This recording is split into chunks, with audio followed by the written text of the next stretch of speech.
सदन के अंदर एक वाकया हुआ और वो कहानी हम आपको बताएंगे। मुख्यमंत्री और नेता प्रतिपक्ष में मुख्यमंत्री नीतीश कुमार चाचा हैं और भतीजा है तेजस्वी यादव। अब इसी बीच जो है वो सदन में इशारों इशारों में दोनों चाचा भतीजे में बात हो गई। नेता प्रतिपक्ष तेजस्वी यादव आज पहुंचे। कल वो जैकेट में थे लेकिन आज वो सिर्फ कुर्ते में थे। नीतीश कुमार ने अपनी बंडी दिखाकर उनसे पूछा कि ये कहाँ है। उन्होंने कहा है। जो ये वाकया है, कैमरा उधर था नहीं, लेकिन जो नजरों से देखा गया है वो वाकया हम आप तक बता रहे हैं कि मुख्यमंत्री नीतीश कुमार और तेजस्वी यादव में इशारों इशारों में बातचीत हुई। नीतीश कुमार ने पूछा उनकी बंडी के बारे में और तेजस्वी ने मुस्कुराया। साथ ही साथ जो मुख्यमंत्री नीतीश कुमार ने इशारा किया कि तनाव है ये या जो भी है, उन्होंने माथे पे कुछ इशारा किया, जिसके बाद तेजस्वी यादव ने खिलखिलाकर उसका जवाब दिया।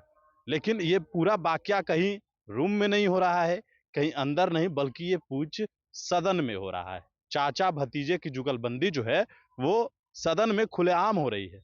और एक तरीके से जो कहा जाए कि नीतीश भी मुस्कुरा रहे हैं और तेजस्वी यादव भी खूब ठहाका लगाते हुए अपने चाचा को उन्होंने इशारा किया।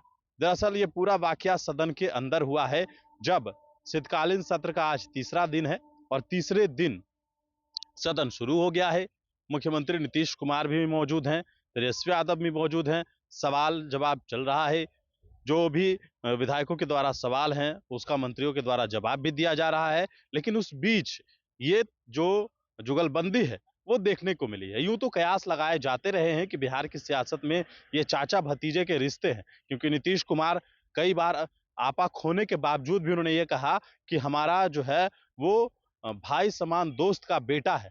और तेजस्वी यादव भी कई बार इस बात को मंच से भी कहते हुए नजर आए हैं कि नीतीश कुमार हमारे चाचा है और इस वजह से जो है वो उनको हमेशा चाचा का दर्जा देते रहे। अब चाचा भतीजे की ये जुगलबंदी कहीं भारतीय जनता पार्टी के लिए तनाव न पैदा कर दे, क्योंकि नीतीश कुमार अभी फिलहाल एक तरीके से कहा जाए कि मजबूत है, क्योंकि भारतीय जनता पार्टी झारखंड में बुरी तरीके से हारी है। उससे और भी कमजोर हो गई है भारतीय जनता पार्टी। और अब बिहार की जहां तक बात की जाए तो नीतीश ही भारतीय जनता पार्टी के लिए जो है वो नाव का खेवन हार बन सकते हैं, क्योंकि अगर नीतीश कुमार हटे तो फिर भाजपा कहीं की नहीं रह जाएगी। और ऐसे में नीतीश कुमार का रहना बेहद जरूरी है भारतीय जनता पार्टी अगर एनडीए को इंटैक्ट रखना है तब। अब ऐसे में ये जुगलबंदी देखकर शायद भारतीय जनता पार्टी के नेताओं को टेंशन भी हो जाए। हालांकि जब इशारेबाजी हो रही थी तो दोनों उप मुख्यमंत्री वहीं पर बैठे थे, सम्राट चौधरी और विजय सिन्हा दोनों वहीं पर बैठे हुए हैं। और उस बीच इशारे इशारे में बात हो रही है। अशोक चौधरी वहां पर हैं और उन लोगों से वो बात करते हुए दिख रहे थे।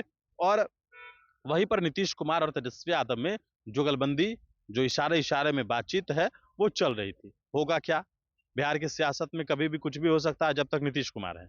यह कह पाना बेहद मुश्किल है कि नहीं नीतीश कुमार कहीं नहीं जाएंगे या नीतीश कुमार जहां हैं वहां पर रहेंगे या चुनाव एनडीए के साथ ही लड़ेंगे। यह कह पाना मुश्किल होगा, क्योंकि नीतीश कुमार जब तक हैं तो बिहार की सियासत में वो कहीं से भी अपने आप को फिट बैठाकर वहां से वो चुनाव लड़ेंगे। क्योंकि जिस तरीके की नतीजे उनके साथ 20 में हुआ है, भारतीय जनता पार्टी और चिराग पासवान ने जो उन्हें 43 सीट पर लाकर खड़ा किया है, तो कहीं ना कहीं उसका जो खामियाजा है या उसका इल्म जो है वो नीतीश कुमार को अभी भी सताता है कि हम तीसरे नंबर की पार्टी हैं। लिहाजा हो सकता है कि इस बार भी इसी तरीके का कोई गेम भारतीय जनता पार्टी के द्वारा हो सकता है। लेकिन अगर नीतीश कुमार फिर से इधर का रुख करते हैं तो तेजस्वी यादव सेट हो जाएंगे। ये तमाम चीजें देखने वाली है। लेकिन फिलहाल जो जुगलबंदी थी वो हमने आपको बताई कि चाचा भतीजे सदन के अंदर क्या गुल खिला रहे हैं। वनीश पुनेशन के साथ नमस्कार।